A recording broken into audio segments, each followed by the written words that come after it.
I gotta give kudos to Bungie if this comes true. I just have to give it.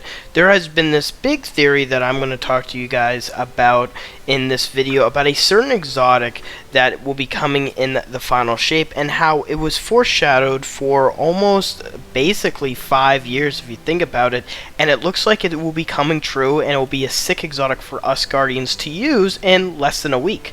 So hopefully you guys do enjoy, and other than that, let's get right into it. So if you guys don't know, Bungie is that type of company that usually hints at something that comes out in the far future, hence like Destiny 2, the finale, with the ending cutscene with the pyramid ships. Obviously we knew that this was going to be the big bad, and at the time it was likely going to be the big bad for Destiny 3, but obviously that changed, and now we are facing the witness finally in the final shape.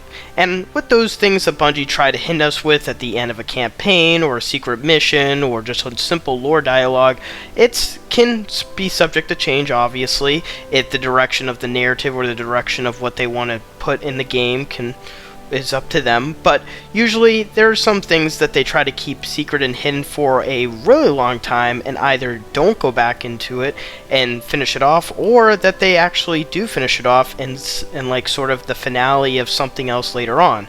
Like with the Last Wish and the Forsaken Destiny DLC, we saw Riven cast all the wishes, basically. Well, we were casting all the wishes, and we didn't know if there was going to be a final wish to end the curse on the Dreaming City. Obviously that didn't happen, but we found out that there was a last wish in Season of the Witch, which was only a couple months ago, and then all of the season was using that 15th wish to get Crow into the portal, which we would follow him into. So there's certain little secrets there and there that Bungie sort of tease us with.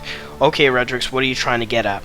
Well, a long time ago, after Season of the Undying, Season of the Dawn, this was sort of the first year we saw our seasons really take a stand in Destiny, we saw ourselves go back to Mercury in the help of trying to, deal with the Cabal like usual, those weirdos, and we were going through sort of different timelines of Mercury, and we actually were able to find Saint 14, and it was pretty cool, this sundial machine that everybody didn't care about, but it was this thing that would get us from one location in time to another location in time. And it basically sort of, I don't know how to explain it, I don't want to get the lore guys mad at me for this, but it's sort of combined with the Quarters of Time in some way. I don't really know, but the Quarters of Time obviously lets you travel in different parts of Mercury from different timelines, and you would able to see where I'm getting at with this. And we were able to, of course, through only 2 or 3 weeks, be able to find Saint 14. This was a really big character in the lore, and it was an awesome time to have this because no one was actually expecting this until like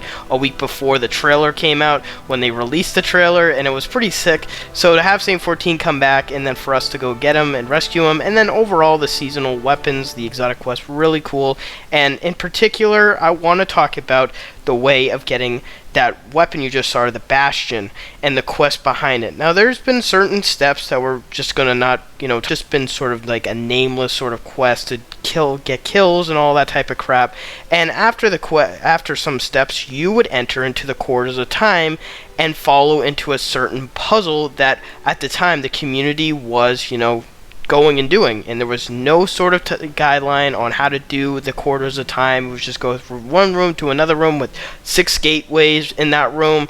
So the entire community for straight days, I remember I was watching Scaro on this, was literally going in and trying to find what the end piece of this huge puzzle was. The whole community was going crazy for it, and it was, again, really awesome to have a cool secret and be able to do all of that fun stuff, because, again, we didn't know what was going to get us. We didn't know if Bastion was going to be what was awarded. We didn't know if there was going to be some other secret exotic that was going to break the game. We didn't know what we were going to get. We didn't know what it was. And at the end of it, we, of course, obviously got Bastion, but one of the big things that we did get was a memory from Saint 14, in particular on a grave of a Guardian with a sword on top of it. And this was actually our Guardian's grave. Yes, our funeral from apparently our final confrontation with someone that we were likely going to die to, which was pretty crazy because at the time we were like the huge, powerful, Guardians during the time of Shadowkeep, if you know what I'm saying.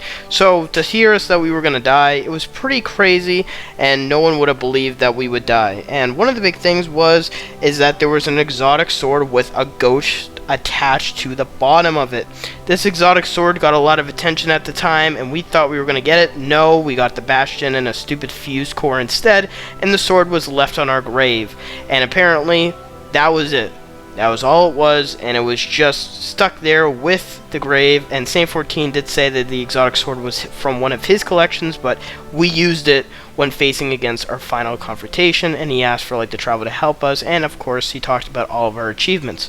Now, again, this is pretty big.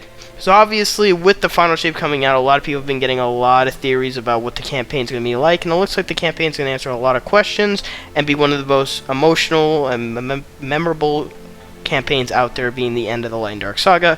And a huge thing that's going around is that we are likely going to die as Guardians in the campaign in some way and then come back in some other way. And one of the big things is that with the final shape is that they revealed in the recent gameplay and they revealed in the recent newsletters that a new exotic sword called the Ergo Sum is going to be coming out in the final shape. And this is, for translation, if you're wondering what Ergo Sum means, it means I am in Latin, which is really interesting if you see what I'm getting here. So, in theory, again, this is a hypothetical, believe me, it's hypothetical, because it's hypothetical, but how cool would it be if the Ergo Sum exotic sword is the sword you're seeing in gameplay of a Quarters of Time activity from 2019? Because obviously, if we were going to somewhat die, if someone is going to stand by that, we are going to die from who? Probably likely the Dread, and more likely the Witness, after we've seen what he's been doing to people and little kids in the last city, with freezing them in time and destroying them and all that type of stuff, and just blowing up Earth and hurting Ikora. Well, that Vex kind of hurt Ikora, but even then, besides that, the Witness is menacing, and if he's going to, be able to corrupt Zavala from a memory about his dead wife, then what's going to stop him from, moving his hand and then we're chopped in half and our ghost is gone? Then what? I could likely see what would be really cool is that our ghost sacrificed himself in some way, I don't know, but made it sure that the sword would work, because it looks like the ghost was attached to the sword, but he's dead or something. It doesn't look like the ghost is activated. Again, I don't know. It's a grave of some kind.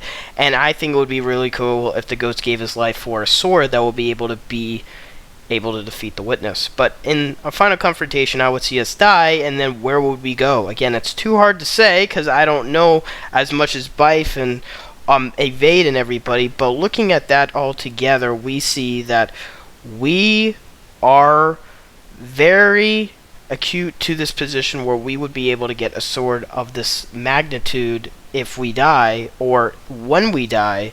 Therefore, hence, I think Bungie was having this planned and was going to release it in the final shape, or Lightfall at the time, because again, Shadowkeep was the first expansion to start off the final shape story, if you will. They'll get into sort of the dark area of this story, and with the final shape ending, a lot of little callbacks and things should be concluded. Hence, the sword Ergo Sum, which you see here, will be in the final shape campaign.